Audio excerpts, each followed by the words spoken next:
All right, we're going to be talking today about Exoprimal. I got into the closed beta test. This is a game that I have this kind of weird love-hate relationship with, because I got to admit, when I first heard about this game, I lost my mind.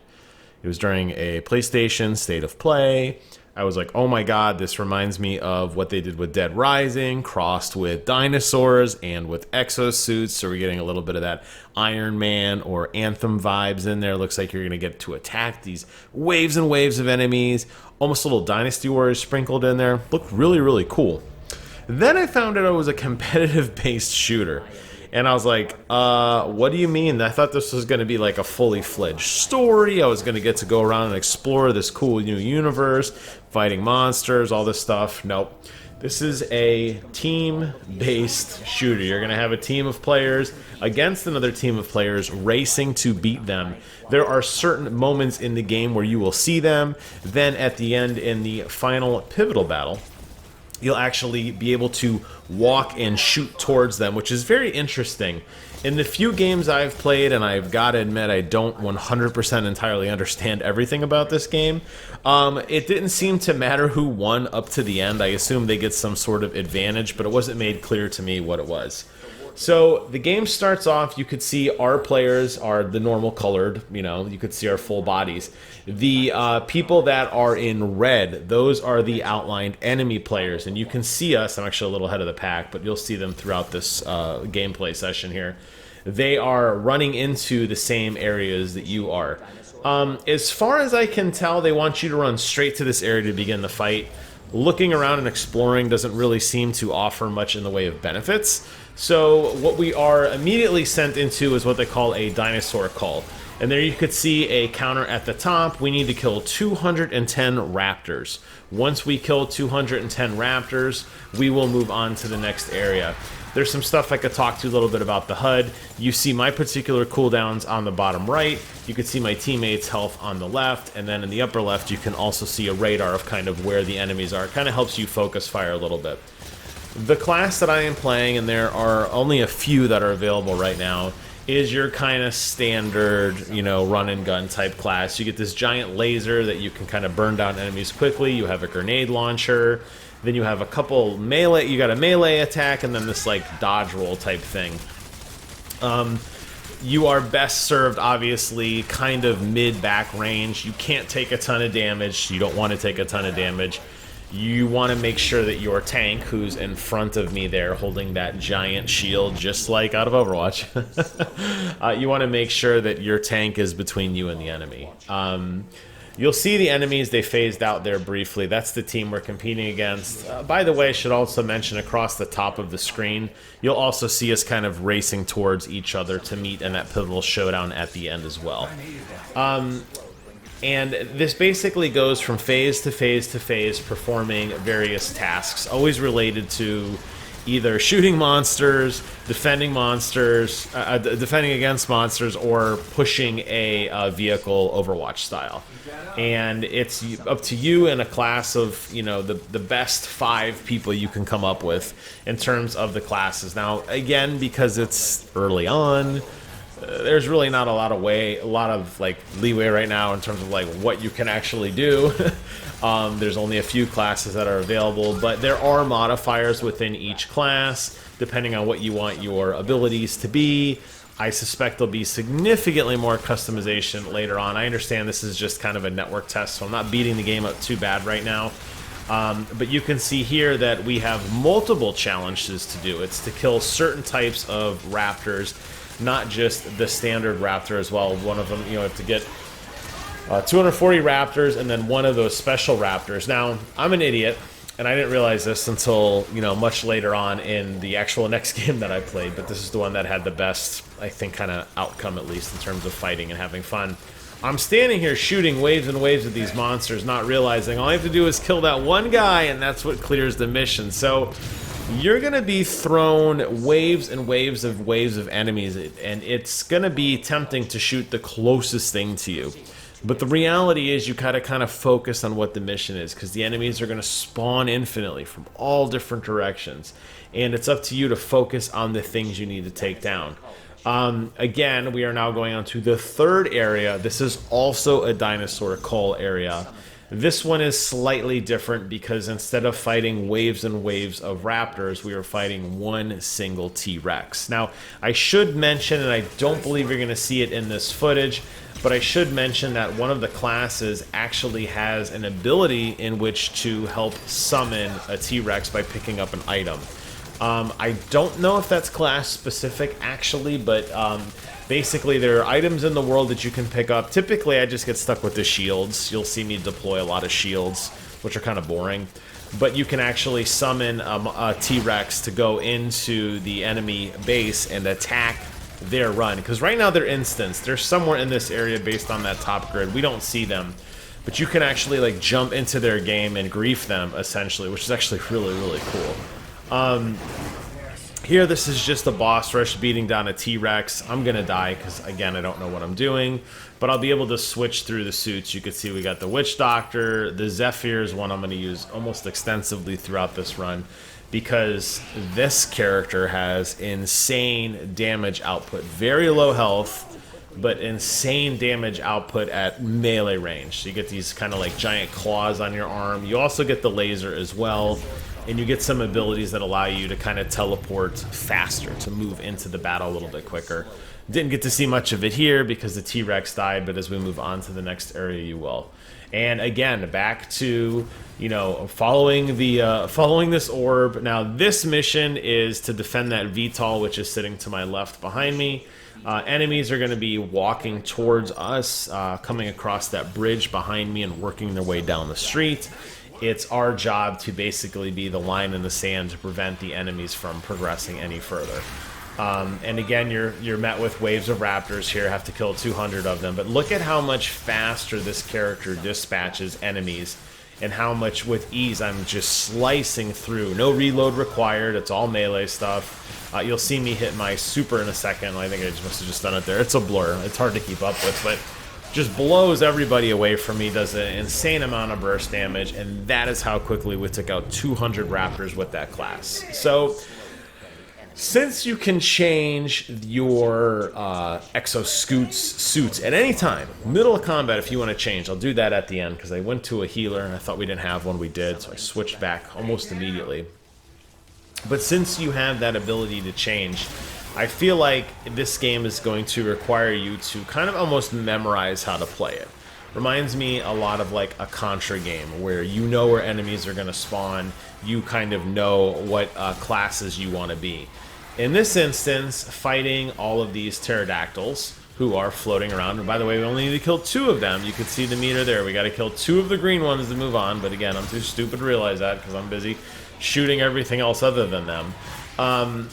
Melee doesn't really make a whole lot of sense here because if I can't jump up and actually do any damage, we're not really doing a whole lot of anything. So in this case, it would have been probably better for me as soon as I saw that level start to immediately switch to the right character class to then proceed in you know, using basically the right type of character in the right situation. And I feel like that's where this game is going to have a steep learning curve for new players. This footage, I believe, is my 3rd game that I played. Still not totally understanding things, but starting to get the hang of it a little bit more. It's very clear to me, and even though we are going to lose this match, it's very clear to me that in this match, a lot of our teammates are like, well, I spawned as the tank, I want to be the tank. Or I spawned as the healer, I'm going to be the healer. You're not seeing a lot of characters swapping around as fast as I think they should. And I feel like as a result of those walls, T-Rex absolutely destroyed him. I feel like that's where this game is going to kind of lose a lot of people. And one of the concerns I had going into this and understanding that this was in fact a you know, multiplayer game that was going to not be PvE, well, I guess in a sense, but have this PvP element, you're not going to really get an opportunity to learn a lot of this stuff. You're going to go into a match and you're not going to understand why are you constantly behind. You're going to blame, oh, I got a dumb teammate. But like, we should all be focus firing, and I'm going to throw myself under the bus here. These raptors are a total waste of time. we all need to be focusing on the T-Rex. Once the T-Rex dies, we move on to the next area. But I spend a good 15-20 seconds waving my way through killing raptors because it's fun and you kind of get lost in the gore and the Dynasty Warriors explosions and just being in the middle of the fun, right? And I feel like that's where you kind of have to look at this game in a way that, like, well, it's a cool, rich universe, but when I think of the game also by Capcom, Dead Rising, that really had a lot of really good, fun mechanics that allowed you to kind of explore and to kind of optimize your gameplay. Don't really seem to get that here. That's my big concern, and that's why I'm still on the fence about this game. Moving on into what is kind of the finale. We don't really seem to finish this entirely. This is kind of like a super event. Without boring you with the story, because it's nonsensical, this guy, this AI, Leviathan, who's talking, he is trying to basically test you and to make you the most optimized fighter by fighting and dying over and over, waves and waves of enemies. And he makes this like impossible challenge, which we're going to compete against now. Unfortunately, I didn't realize you can't proceed any further. You see a big do not enter. I get way too aggressive here, and although, I mean, absolutely destroying enemies, I've killed almost, what, 300 enemies? I mean, I'm not saying I'm the only one killing them, but I'm definitely out in the front line pretty extensively. Swinging my absolute brains off. I really need to be behind my tank, number one. Number two, we need a healer.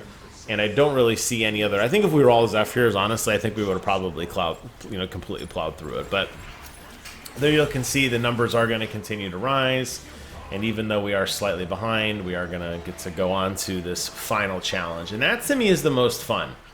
That's actually where I think the game really needs to focus on, is this kind of like dead-on attack was definitely the most fun I think we had. This is where I switched, like I said, dynamically. I switched from that Leviathan class to this Spell Doctor class, or Witch Doctor class, which allows you to heal. But very quickly on, I realized we don't need two healers, so I abandoned that. Now this one is the fun one. This Escort the Key, this is the grand finale. This is the last part of the game. I'm not really sure. I'm assuming because the enemy's already ahead, that's maybe why that advantage. You could see at the top they have people move. They have 3 people moving the car, and they're already like 18 clicks. We're only at 2 clicks, 3 clicks, 4 clicks, etc. We have 5 people moving the car. Now, you do have to have people pull off to fight the enemies. If the actual data, the cube that you're on, if it takes too much damage, unfortunately it stops and you have to repair it. So you're essentially stuck to kind of wait. So you have to play this kind of risk-reward of getting people involved in being offensive, but also getting people in defensive. And you could see the enemy is really, really ahead of us. Obviously, they started this faster, but they seem to always have more people pushing the car than we do. I mean, at times ours dip down to 1. Theirs never goes below 2 or 3. So again, much smarter players than us. Killing these raptors is fun. Doesn't really do anything other than to clear the path for the car, but we all really should be on the cart pushing it.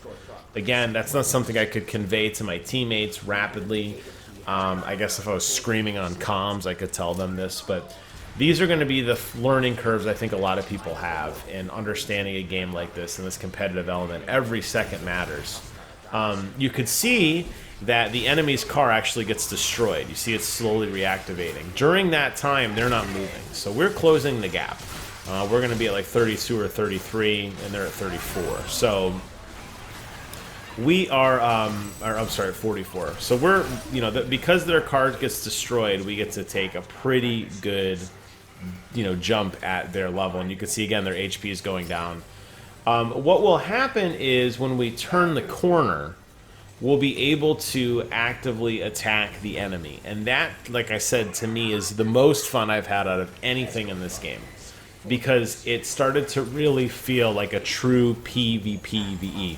You could see them down the street. They are fighting enemies and dinosaurs, doing the same thing we are. These portals are opening and raptors are pouring out through, just everywhere. But down the street, they're doing the same thing, fighting the exact same thing we are.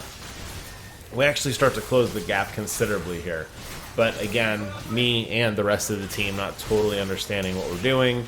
Probably could have been a little more effective. Again, not having enough people on the car is a big thing.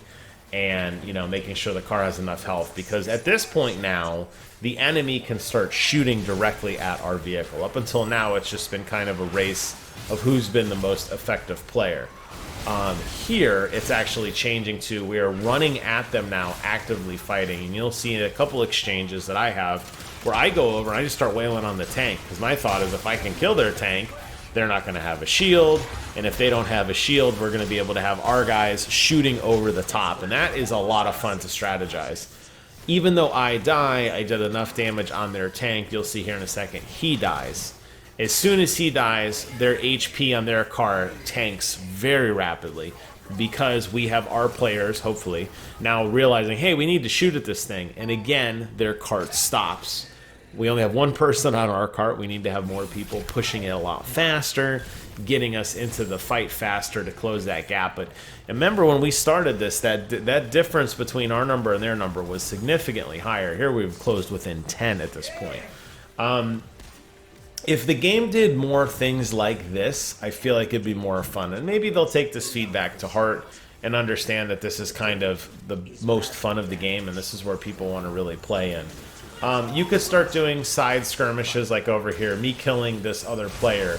Beneficial to the team in the sense that he can't grief us, but again, risk reward during that time. I'm not pushing the cart. We actually have nobody pushing the cart right now. 0 people are on their cart, and they're just walking theirs in. So I just run in, go ham, and try to do my best to kill everything. Unfortunately, it doesn't work. There's just too many people on the other team moving, and they drive us through, and ultimately they get the victory. This is a fun game. It's very, very pretty. It's very fun. It's very fast. I feel like I could sink a lot of hours into it from a competitive standpoint of getting other players who understand how to play, learning how to switch into the best mech at the best time, and being the most effective fighter I can be. Where I'm concerned with a game like this is because the tutorial was really lacking, and they don't explain some of these finer points of really understanding how to play, I suspect you're probably going to have a lot of failures until people get a little bit smarter. And in such a competitive space, I just wonder where a game like this ultimately fits in. That's something that I think will remain to be seen as time goes on, to kind of see how this game evolves. Now, there are more closed tests. They are going to be continuing to solicit feedback, and that's one of the big reasons I'm doing this video. Unfortunately, I die, I get horribly dismembered, and the end for me and my team, but we will be reanimated to fight once again. I want to thank everybody for watching this video. I'm really glad Capcom gave me the opportunity to put this video together for you guys and to talk a little bit about the whole experience. Cautiously optimistic on this one, guys. Leave your thoughts in the comments below. Thank you all so much for watching. Take care of yourselves, and until next time, I will see you guys on the other side.